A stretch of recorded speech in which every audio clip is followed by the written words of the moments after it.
Olá pessoal, bem-vindos ao nosso curso de processo penal.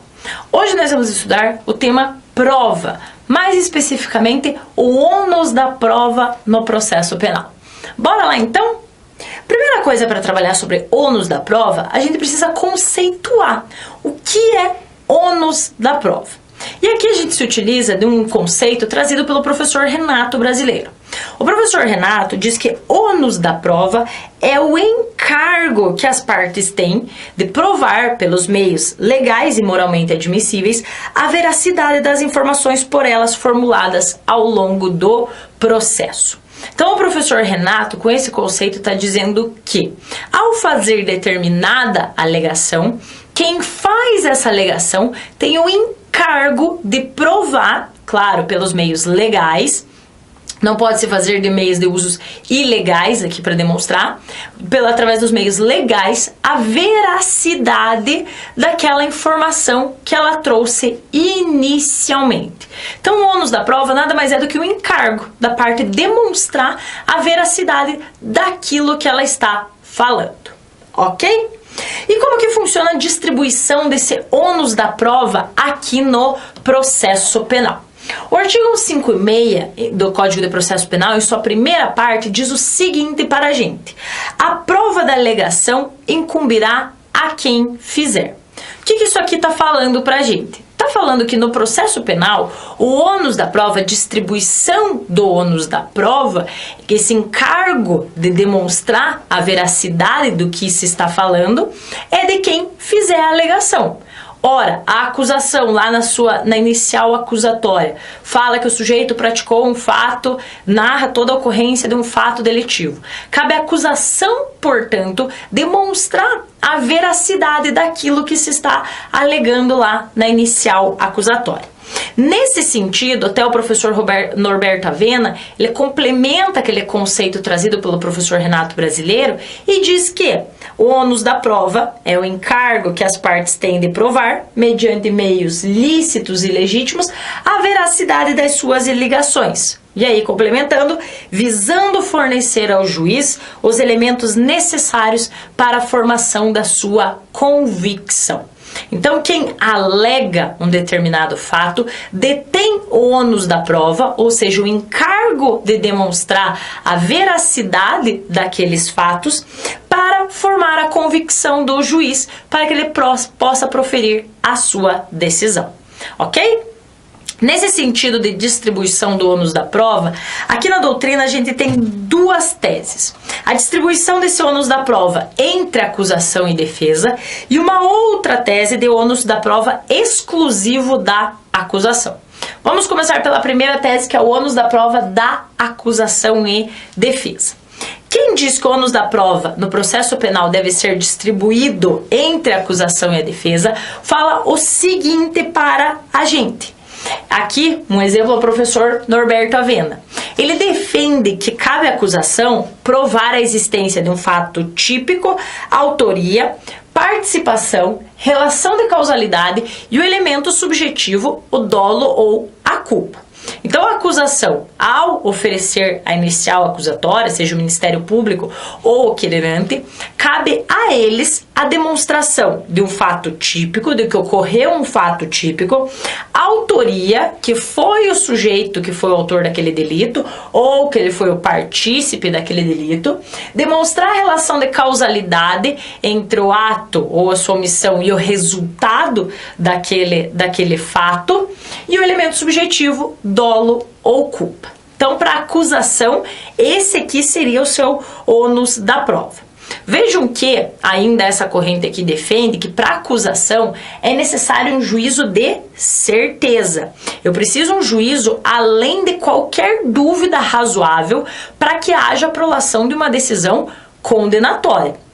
Então a acusação, ela detém o ônus da prova em relação a esses elementos aqui, mas tem que fazer um juízo de certeza em relação a esses elementos. Um juízo além de qualquer dúvida razoável para que possa ser proferido um decreto condenatório, ok? Por sua vez, Para a defesa, para quem entende, né, que há uma distribuição do ônus da prova entre acusação e defesa, para a defesa, caberia demonstrar a existência de excludentes de ilicitude, de culpabilidade ou uma causa extintiva da punibilidade. E para a defesa, diferente da acusação, basta um juízo de dúvida.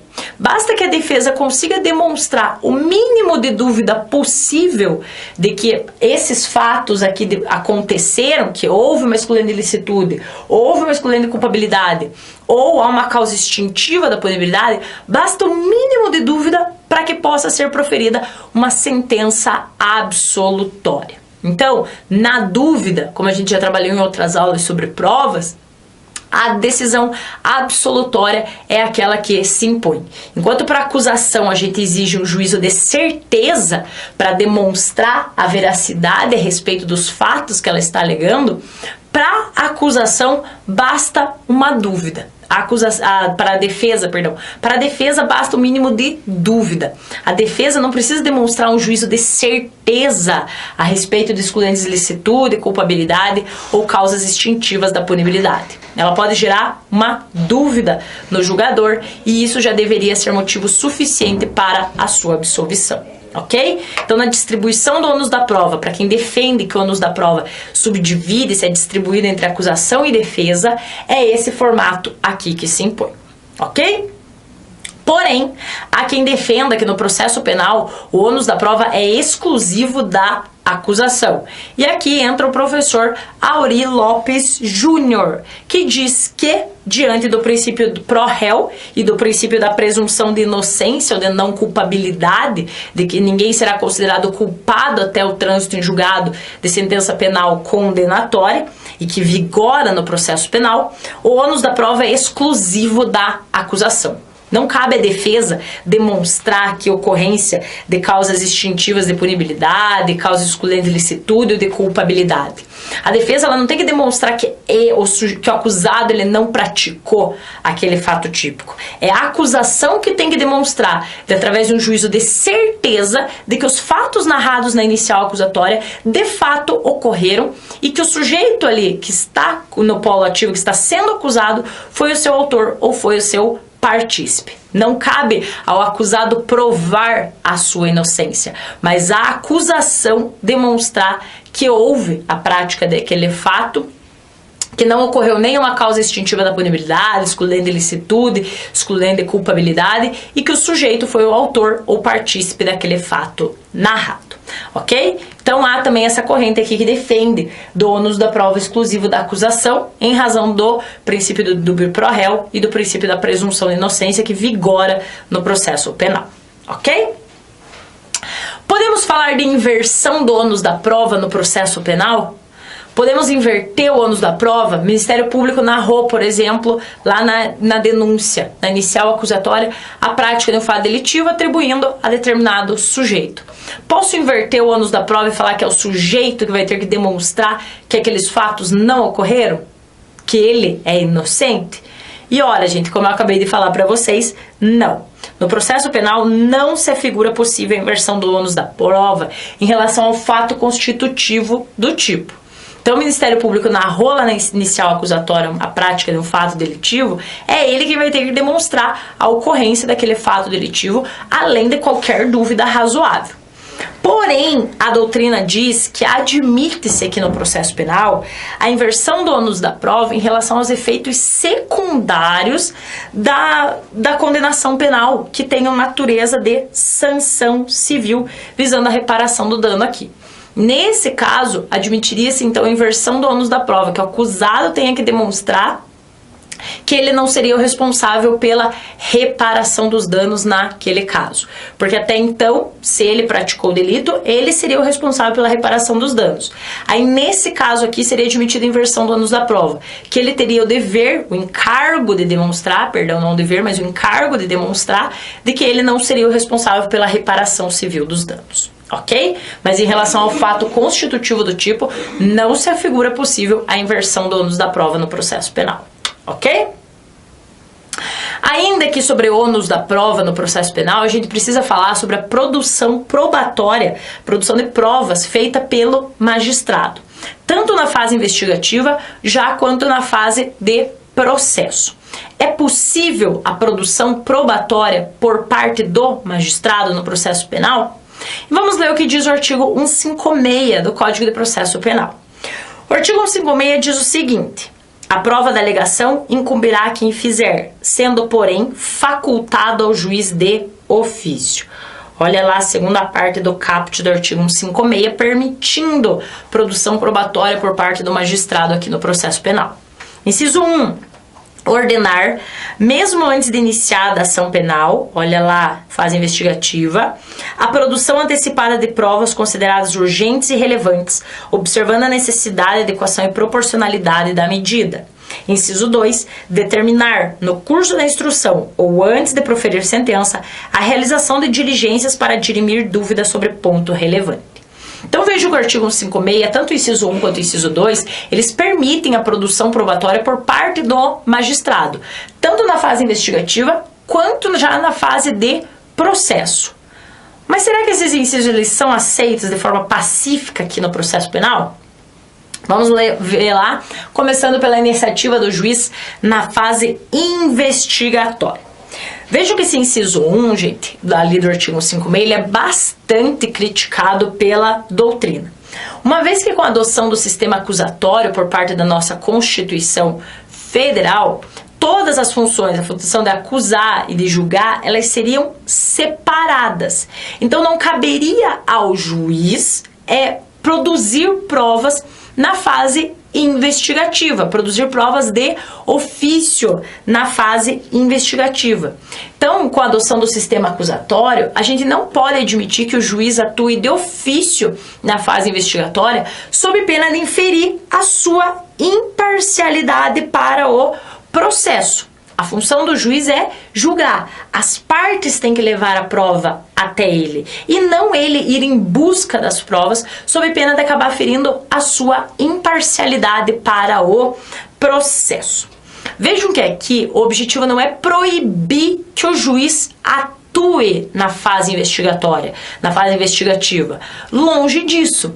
Mas que ele só atue na fase investigativa quando ele seja provocado pelas partes.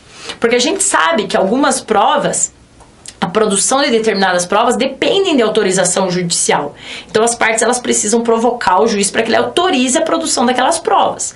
Mas não estou falando aqui que o juiz vai produzir de ofício. Não. Isso é bastante criticado pela doutrina e com muita razão. Porque pode sim ferir imparcialidade para o juiz para o julgamento futuro de eventual ação penal que venha a surgir, por exemplo, de um inquérito policial. Então esse inciso 1 ele é bastante criticado nesse sentido, que o juiz ele deve se manter inerte e aguardar a provocação das partes, para que aí sim possa atuar na fase investigativa. Então o que a gente está querendo falar? O juiz ele não pode produzir provas de ofício na fase investigativa, mas se ele é provocado pelas partes, ele pode atuar na fase investigativa. Ok? Então, muita atenção aqui com esse inciso 1 e principalmente com essas críticas aqui. A maioria da doutrina já critica esse inciso 1, muito em razão, claro, da adoção do sistema acusatório pela nossa Constituição Federal. Ok? Ainda, a gente pode trabalhar com a iniciativa do juiz no curso do processo penal. E aí, aqui a produção probatória por parte do juiz já no curso do processo penal. Aqui, a maioria da doutrina e da jurisprudência admitem essa iniciativa probatória por parte do magistrado, no curso do processo penal. Mas de modo subsidiário. O que é isso aqui, de modo subsidiário? Como assim, Magda, de modo subsidiário? Para determinar a produção de provas que ele entenda ser razoável, para dirimir certas dúvidas que tenham ficado da produção de provas produzidas pelas partes.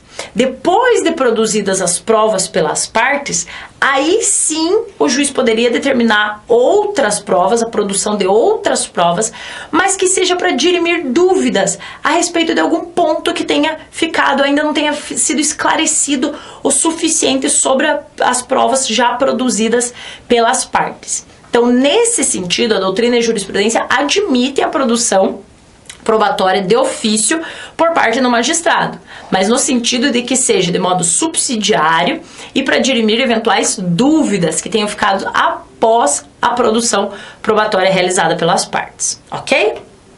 E a gente pode até ver esses exemplos aqui em alguns artigos do próprio Código de Processo Penal. O artigo 96, por exemplo, fala que a todo tempo o juiz poderá proceder a novo interrogatório de ofício a pedido fundamentado em qualquer das partes. Vejam, a novo interrogatório quer dizer que um já foi realizado. E de repente algum ponto não ficou esclarecido o suficiente. Então o juiz poderia determinar um novo interrogatório de ofício para esclarecer determinado ponto.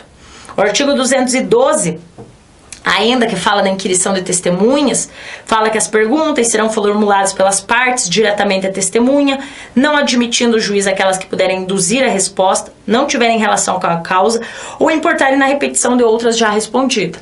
E aí o parágrafo único fala o que pra gente? Que sobre os pontos não esclarecidos, o juiz poderá complementar a inquirição. Ou seja, de ofício poderá fazer essa complementação aqui. Mas primeiro ele aguarda a atitude das partes e depois ele aparece de modo subsidiário para complementar, para dirimir eventuais dúvidas que tenham surgido. Ok? Então muita atenção, gente, com essa questão de produção probatória de ofício por parte do magistrado, que é um tema bastante delicado e bastante criticado. Então tem que ficar atento a essas questões aqui. Ok? Então sobre o ônus da prova, pessoal, era isso que eu tinha para falar para vocês. Muito obrigada e bons estudos!